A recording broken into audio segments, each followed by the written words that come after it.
foi violentada pelo avô, passou por esse processo do aborto e foi uma confusão. A internet está uma confusão. Ontem eu entrei no Facebook, tal pastor César Malafaia batendo boca com a Priscila Alcântara. Tá um negócio terrível. Bem, foi o que a gente conversou aqui pela manhã. É a melhor coisa que a gente faz aí para a palavra de Deus. Em Eclesiastes 6, versículo 3, eu vou dar bastante textos bíblicos para vocês, porque a Bíblia diz que nós devemos estar sempre prontos a responder sobre a razão da nossa fé. Para a gente não ficar nesse achismo, nesse disse-me-disse. Eclesiastes 6,3 vai dizer: se alguém gerar 100 filhos e viver muitos anos, até a avançada idade, e se a alma não se fartar do bem, e além disso não tiver sepultura, digo que um aborto é mais feliz do que ele. Aqui a gente precisa separar as coisas. É nesse versículo aqui que, por exemplo, aqui eu não estou fazendo crítica à pessoa não, tá? Isso aí é vídeo dele que está na internet. É nesse versículo aqui que o Bispo Macedo defende o aborto. Eu acho que hoje, em termos de denominação, a Igreja Universal é a única igreja que abertamente defende o aborto. E nesse vídeo do Macedo, se vocês encontrarem na internet, ele usa inclusive questões econômicas. Ele vai dizer, mas é para ter um filho, para ele viver na pobreza, então é melhor abortar. É nessa palavra que ele coloca. Nessa palavra mesmo. Ou seja, por esse parâmetro, o pobre não poderia ter filho nunca. Né? Porque então assim, só que há uma falha de interpretação, porque a Bíblia vai dizer, digo-vos que um aborto é mais feliz do que ele. Então, Eclesiastes se refere a um aborto, ele não está dizendo que é melhor que ele fosse abortado. Ele está dizendo que um aborto, ele está dizendo uma criança que morreu, seria mais feliz do que essa que viveu. Então o versículo não vai dizer que essa criança tem que ser abortada. Ele vai dizer que talvez vir para o mundo, para o sofrimento, uma criança que foi privada de nascer e foi abortada por inúmeros fatores, ou por uma violência, ou por questões biológicas, uma doença, uma mulher que não segurou a gravidez, que Deus talvez nesse propósito, aquele período de tempo dela lá, talvez tenha sido mais positivo do que uma vida infeliz. A gente vai seguir em relação a isso. Pastor, o senhor está defendendo o aborto? O texto não fala sobre isso. Primeiro a gente tem que considerar aqui que Salomão, nesse período aqui, ele está com uma autoestima dele lá embaixo, né? Eclesiastes é um período de Salomão que ele está com muitos dramas. Mas ele vai dizer assim, era melhor não ter nascido. Mas ele não está dizendo que deva-se fazer o interrompimento da vida. Bem, Jó 3, de 1 a 22, eu vou fazer essa leitura rápida, porque às vezes a gente fica com a dimensão que a grande luta contra o aborto, e a gente, de cara que eu já vou dizer que eu não sou a favor do aborto, mas a gente precisa pensar isso de uma forma mais profunda, porque é um tema muito complexo, para a gente ser raso nas nossas explicações. Tá? Jó 3, do 1 ao 22, tem uma coisa bem legal, diz assim, olha, depois disso passou Jó a falar e amaldiçoou o seu próprio natalício, quer dizer, o seu dia de nascimento. Jó também não estava bem. Disse Jó, pereço o dia em que nasci. Assim, gente, olha só, é interessante a gente pensar o seguinte, que todas as pessoas que falavam de aborto na Bíblia, Salomão em Eclesiastes, Jó nesse dia, profeta Elias lá na caverna, né, que ele vai reclamar da vida, por exemplo, Jonas debaixo da borboleta, que amaldiçoou o próprio dia, Jeremias, nenhum deles estavam bem. Você não vê ninguém feliz na Bíblia falando que o pai era melhor morrer. Então a gente precisa considerar o seguinte, uma pessoa que está vivendo um caso não está bem. Não está bem. Jó perdeu tudo aqui. E ele vai amaldiçoar o seu dia. Então a gente precisa compreender, essa pessoa não está bem. A gente precisa tratar ela com amor. Não pode chegar com o pé firme, porque ninguém está bem. Vamos lá. Jó, pereça o dia em que nasci, e a noite em que se disse, fui concebido um homem. Converta-se aquele dia em trevas, e Deus lá de cima não tenha cuidado dele, nem respondesse a ele sobre ele a luz. Reclamem-no as trevas e as sombras da morte, habitem sobre ele nuvens. Espante-o tudo que pode, enegrecer o dia. Aquela noite que dela se apoderam dessas trevas, não regozije ela entre os dias do ano. Não entre na conta dos meses. Aí ele vai dizer, seja estéril aquela noite. Seja estéril aquela noite, sim, aquela noite da relação sexual, que não haja fecundação, né? A ideia é essa. E delas sejam banidos os sons de júbilo, alegria, né?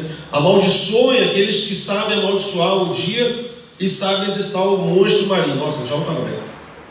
Escureçam-se as estrelas do crepúsculo. Aqui é o filme do crepúsculo aqui. Versículo 10. Aí ele vai dizer: pois não fechou a porta do ventre da minha mãe. Está reclamando, cara, para que eu nasci? Me pedi para nascer. Nem escondeu dos meus olhos o sofrimento. Por que eu não morri na madre? Por que eu não expirei ao sair dela? Olha quem já está falando, cara, por que eu não morri dentro do ventre da minha mãe? Por que eu não morri na hora do Por que eu não morri na hora do meu parto? Porque houve regaço que me colhesse. Regaço é colo, né? É o colo da mãe. Que me recolhesse. Porque houveram peitos para que me amamentasse. Ou seja, ele estava colocando a mãe dele aqui. Para que minha mãe me amamentou? Porque já agora repousaria tranquilo, dormiria, e então haveria para mim descanso, como os reis conselheiros da terra, que para si edificaram mausoléus, ou com os príncipes que tinham ouro e encheram de prata suas casas, ou como aborto oculto. Veja, ele está, toda vez que ele fala de aborto, ele está falando uma pessoa, não é ação, como um aborto. O que é um aborto? Uma criança morta. É o mesmo que a situação de Eclesiastes. Ele não está falando da ação. Ele está falando, seria melhor um aborto, seria melhor uma criança que morreu. Onde que eu estou? Ali os maus cessam de perturbar, e ali repousam os cansados. Ali os presos juntamente repousam, e não ouvem a voz do feitor. Ali está tanto o pequeno como o grande, o servo livre do seu senhor. Porque se concede luz ao miserável, e a vida aos amargurados de ânimo, que esperam a morte e ela não vem. Eles cavam em procura dela, mais do que tesouros ocultos. Eles se regozijariam por um túmulo e exultariam se achasse a sepultura. Nossa, terrível nesse texto aqui. Bem, mas uma coisa a gente precisa considerar que tem uma verdade aqui no que Jorge está falando. A morte para aqueles que morrem no Senhor não é um fardo, não é um castigo. Eu sei que nessa coisa da questão do aborto, a gente sempre fala assim, não, a questão do direito à vida, eu entendo isso tudo. Mas eu quero que a gente compreenda aqui a questão da criança. Essa criança que morreu no ventre, seja de qualquer pessoa, essa morte para ela não foi um fardo. Compreende? Porque a gente sabe a luta que a gente passa aqui. Essa vida é vivida, é alegre, mas a gente passa a luta, meu irmão. Então, assim, olhando por uma outra perspectiva, é claro que ela não houve opção de escolha. Mas essa criança está no Senhor. Compreende? A questão é entender a mãe. Se essa mãe teria direito ou não, vamos falar aqui na frente. Mas Jó está falando que, olha, essas pessoas ficariam felizes em achar sua sepultura. Lá as pessoas descansam, lá o servo é livre, lá os homens maus param com as suas maldades, lá tanto o sábio quanto aquele que quer estudar se torna igual. Lá não existe grandes e pequenos, porque ele está falando, basicamente ele está falando da morte, mas está falando da presença do Senhor. Entende? O Apocalipse vai dizer que daqueles que morreram, descansaram dos seus trabalhos. Então vamos analisar a questão da morte. A morte daquele que morre no Senhor, meu irmão, ela é um descanso. Ela é um descanso, ela é um prêmio. Compreende? Mas vamos continuar. Às vezes você fala assim, mas ela não tem o direito. Aí é uma outra questão. Eu só estou querendo dizer o seguinte: a gente não precisa se penalizar por essa criança que hoje está morta, porque ela está muito melhor do que nós estamos. Tanto é o que a gente diz para aqueles nossos parentes que morreram no Senhor Jesus Cristo. Ah, tadinha, ela morreu. Talvez tadinha de quem ela matou. Talvez tadinha de quem do processo. Mas ela está no Senhor, irmão, que é algo que a gente deseja. Agora, o processo que foi complexo. Salmos 139, me ajuda aí, Isaac. Salmo 139, de 1 a 6. E aí pelo menos dá um conforto para a gente quando a gente fala de temas tão complexos. Salmo 139, de 1 a 6. Vamos lá. Senhor, tu me sondas e me conheces. Vai passando. Sabes quando me acendo e quando me levanto, de longe penetras os meus pensamentos, esquadrinhas o meu andar e o meu deitar, e conhece todos os meus caminhos. Ainda a palavra não me chegou à língua, e tu, Senhor, já conheces a todos. 5. Tu me cercas por trás e por diante, e sobre mim põe a tua mão. Versículo 6. Tal conhecimento é maravilhoso demais para mim, sobremodo elevado, não posso atingir. Tem coisas, irmãos, que a nossa limitação, a nossa mente limitada nunca vai conseguir compreender. A gente não consegue compreender os desígnios de Deus. A gente não consegue. Então tem situações que a gente precisa confiar na soberania de Deus, confiar nos desígnios, mas eu não entendo. A gente não vai entender realmente. Tem coisas que a gente não vai entender. A gente não vai entender porque que Deus recolhe alguém às vezes tão prematuramente aos nossos olhos. A gente não vai entender porque que às vezes a gente passa, a gente não compreende. O que a gente precisa compreender é que Deus em todo momento está cuidando de nós. E que talvez, nesse processo, Deus tenha cuidado daquela criança que foi abortada. Que a gente não sabe os desígnios de Deus. A gente não conhece. Bem, continuando ainda, Jeremias 1, do 4 ao 5. A mim me veio, pois, a palavra do Senhor, dizendo: antes que eu te formasse no ventre materno, eu te conheci. E antes que saísses da madre, te consagrei e te constituí profeta às nações. Então lhe disse: ah, Senhor, Deus meu, que eu não sei falar. Isso não é só... Até o versículo 5 só vai, volta para o 5. Antes que eu te formasse no ventre materno, eu te conheci. E antes que saísse da madre, te consagrei e te constituí por profeta. Bem, a criança pode morrer no ventre da sua mãe. Ela já é conhecida do Senhor. Nós éramos massa informe ainda. Deus já nos conhecia. Porque a vida é um dom dele. Então ele colocou. E aí, compreenda, Jeremias foi constituído profeta no ventre da mãe. Compreende? Aí você fala assim: ah, pastor, mas Deus botou essa criança no ventre para ela morrer? Deus mandou ela para morrer? E se for? Deus enviou Jesus para morrer. Compreende? Porque talvez, irmão, a missão dessa criança tenha sido uma missão profética também. E de tantas outras. Para mostrar para nós uma denúncia da parte de Deus de como a humanidade está. Compreende? Então talvez a ação dessa criança pedagógica seja para despertar em nós, despertar no mundo, o estado de lamaçal que o homem sem Deus está. E talvez essa criança tenha cumprido, e eu acho que cumpre, o seu propósito com êxito, quando ela choca o mundo por cada ação. Porque choca pela questão da violência sexual, choca pela questão do aborto. Há um propósito diante de Deus, e que inclusive é um propósito profético, porque o profeta não é aquele que fica profetando por aí, o profeta é aquele que denuncia. E por que isso grita aos nossos olhos? Porque, querendo ou não, é uma denúncia da parte do nosso Senhor. Ah, pastor, mas eu não acho justo. Deus vai... Quem somos nós para poder questionar a justiça de Deus? Deus fez isso com o profeta. Vai lá, casa com uma prostituta. Não, mas eu vou casar com uma prostituta. Você vai ser meu representante. Eu quero que Israel se veja na prostituta. Casa com uma prostituta. Mas ela vai me trair. Casa com uma prostituta. Porque os propósitos de Deus são mais elevados do que a nossa própria vida. E às vezes a gente fala: não, Senhor, eu quero te servir. Eu quero seguir os teus mandamentos, eu quero te obedecer. Só que às vezes, irmão, a ordem de Deus, se a gente quer obedecer, às vezes o Senhor nos envia para propósitos que são pesados e às vezes difíceis de se entender, de se compreender. Salmo 139, do 13 ao 17. Vou acelerar um pouquinho. Salmo 139, do 13 ao 17. Colocou aí? Foi? Pois tu formaste o meu interior, tu me teceste no seio da minha mãe. Vamos lá? Graças eu te dou, visto que por modos assombrosamente maravilhoso me formaste. As tuas obras são admiráveis e a minha alma o sabe muito bem.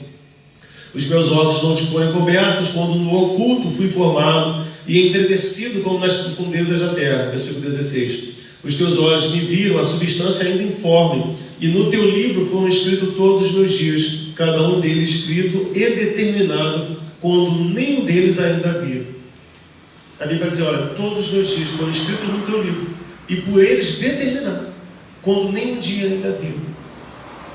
Eu, na minha insignificância humana, eu não posso dizer que Deus talvez tenha determinado que essa criança passasse por isso. Mas e quem fez? Isso é uma outra coisa que a gente vai tratar aqui. Eu estou tratando primeiramente da criança que foi abortada. Nós não sabemos os propósitos do Senhor em relação a isso. Bem, continuando. Lucas 23, do 28 ao 31. E a gente ficou E eu falei aqui durante a semana, por quê? Porque é óbvio que a igreja evangélica sempre vai ser contra o aborto, menos a universal. Mas é óbvio que a maior parte da igreja evangélica vai ser contra o aborto.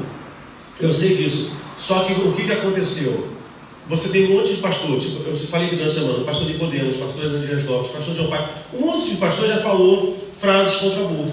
E aí o que o pessoal fez? O pessoal pegou esse momento tenso, pegou as frases desses pastores, que foram ditas há tempos atrás, meu irmão, e fizeram chover na internet, aumentando o estado de animosidade contra a igreja, porque dá a entender que toda a igreja evangélica não teve empatia por essa criança, quando na verdade essas falas foram um tempo atrás e a situação ela era outra. Então nós tivemos situações complicadas, grupos religiosos, sabe, chamando a criança de assassino, a criança de 10 anos de assassino, e aí por outro lado, a gente teve grupos que são totalmente distantes da palavra de Deus, se penalizando, e a igreja pouco se preocupando com a criança, e descendo o aço, porque não está contemplando a questão da palavra de Deus. Lucas 23, do 28 ao 31. Porém, Jesus, voltando-se para ela, disse: filhas de Jerusalém, não choreis por mim, chorai, eu já preguei até por isso aqui, né? Chorai antes por vós mesmas e por vossos filhos, porque dias virão em que se dirá: bem-aventuradas as estéreis, que não geraram nem amamentaram. Versículo 30. Nesses dias dirão aos montes: caiam sobre nós, aos outeiros, cobrem-nos, porque sem lenho verde fazem isso, o que será no lenho seco? O que Jesus Cristo está falando isso aqui? Está falando sobre ele. Ele falou assim: cara, se eles fazem isso em lenho verde, que ainda tem, vocês não têm noção do que eles fazem no lenho seco, daquilo que Jesus Cristo passou na cruz. E quem é que fez isso com Jesus? Foi o sistema religioso, meu irmão. Quem, humanamente, quem for mais interessado em levar Jesus para a cruz? O sistema religioso, que não tem piedade. E a gente não pode ser absorvido por isso. Vamos continuar aí, Eclesiastes 7, do 16 ao 17. Eclesiastes 7. Não sejas demasiadamente justo, nem exageradamente sábio, porque te destruiria a ti mesmo. Por que te destruiria a ti mesmo? Versículo 17 agora. Não sejas demasiadamente perverso, nem sejas demasiadamente loucos, porque morrerias fora do teu tempo. Então a gente aqui tem uma outra situação. Tem gente que vai dizer assim: não, não estou nem aí. Vou brincar aqui com a questão da máscara agora. Eu vou usar máscara. Todos os meus dias estão escritos no livro da vida, eu vou morrer quando Deus quiser. Não é assim não, tá? Porque a Bíblia diz que o louco morre fora do tempo. O louco morre fora do tempo. Porque se for assim, o tiro está comendo na rua, o quê? Olha, é tiro? Eu vou andar. Todos os meus dias estão escritos no livro da vida. Vou andar de peito aberto. É louco. Vai morrer fora do tempo. Vai morrer fora do tempo. A Bíblia é clara. Os loucos, os perversos apressam a sua morte. Tá bom, gente? Tá? Porque senão virou brincadeira. Aí ninguém se cuida, ninguém trata da saúde. Deus nos deu a vida para nós administrarmos a nossa vida com sabedoria. Agora, a Bíblia vai dizer: olha, não seja demasiadamente justo. Tem gente que quer ser justo em demasia, quer praticar justiça no extremo, sabe? E é engraçado que essa justiça nunca aponta para ele, sempre aponta para o outro. Porque para ele não, porque é fácil de falar de uma menina que abortou, porque ela não é a tua filha, porque ela não é alguém da tua casa. Aí é fácil, aí é mole, porque não está cortando na tua casa, porque a dor é do outro, porque a ferida é na casa do lado. Vamos lá, Apocalipse 22 ao 15, isso aí eu vou dar 3 textos, que é Apocalipse 22, 15, Efésios 5, 5 e 1 Coríntios 6, 9 e 10. Esses 3 textos, eles vão falar do tipo de pessoas que ficarão de fora dessa Jerusalém celestial. Vai falar sobre os cães. Estou falando do judeu, tem problema com o cão? Os cães, dos afeminados, dos adúlteros, e também vai falar dos homicidas. Só que há um detalhe nesses textos, pode deixar ele parado aí. Há um detalhe nesses textos, está vendo, pastor? Lá, então ela não vai para o céu, porque ela foi homicida. Então aquela pessoa não vai para o céu. Só que a gente esquece que o apóstolo Paulo também consentiu a morte de um monte de cristão. Que a gente fala, o apóstolo Paulo, a pessoa que ele quase um Jesus. Só que o apóstolo Paulo foi terrível, meu irmão. Muito cristão morreu por consentimento e por perseguição do apóstolo Paulo. Ficarão de fora, tudo bem. Só que esses pecados são pecados sem perdão? Não são.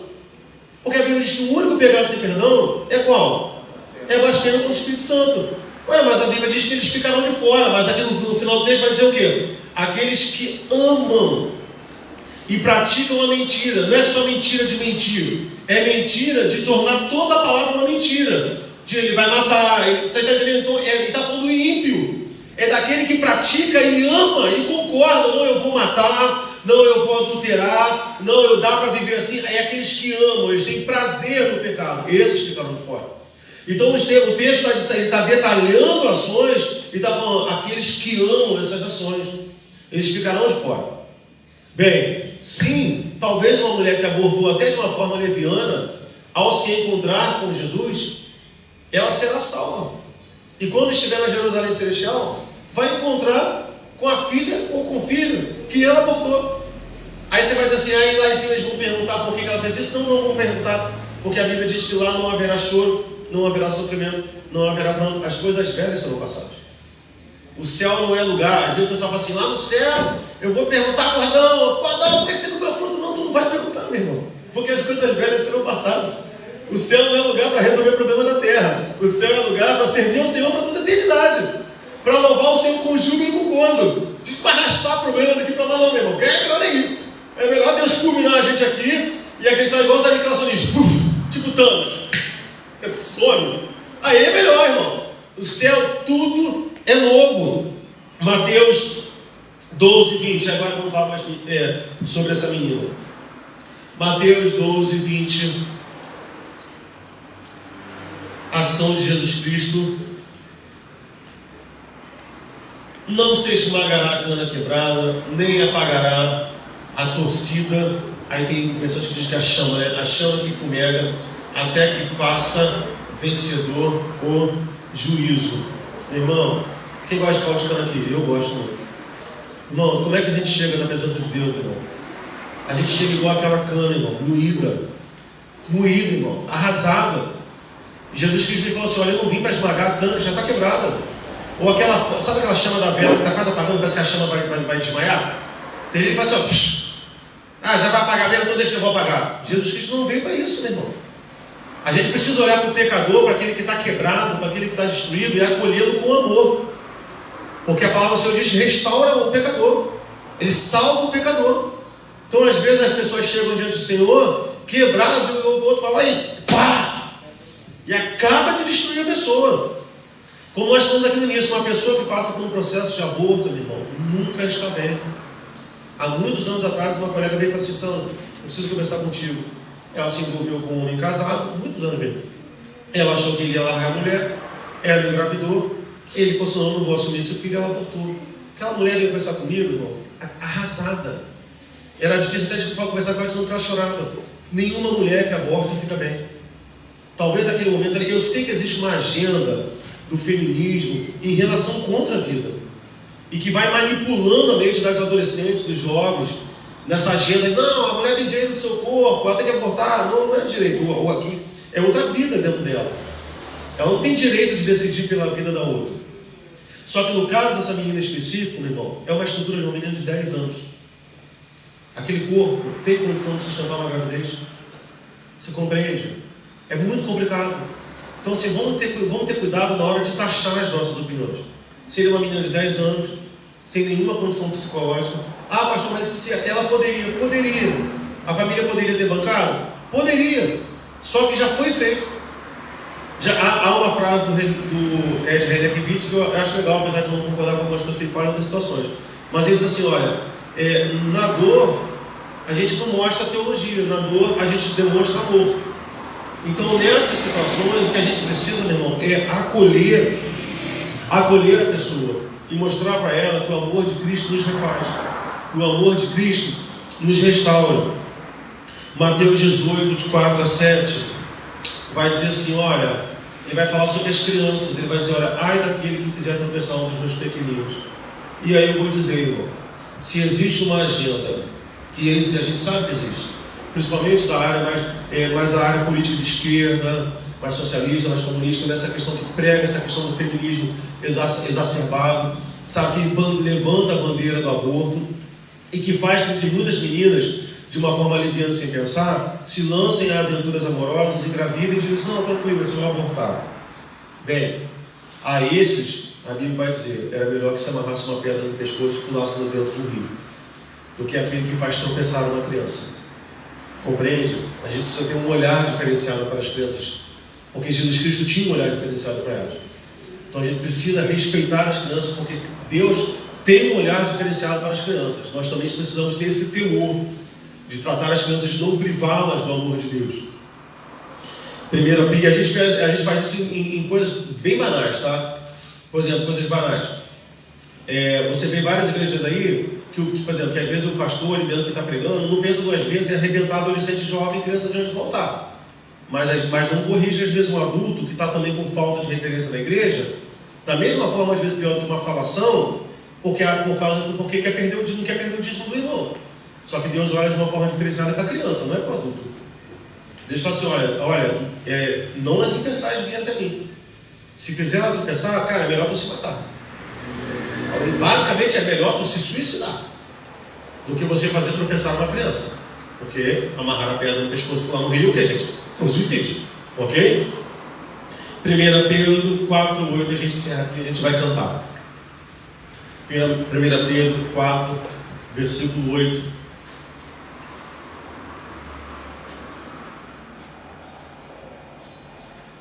Acima de tudo, porém, tende amor intenso, um para com os outros. Não é qualquer amor, é um amor intenso. É um amor que não cabe dentro do peito. É um amor que transborda. Compreende?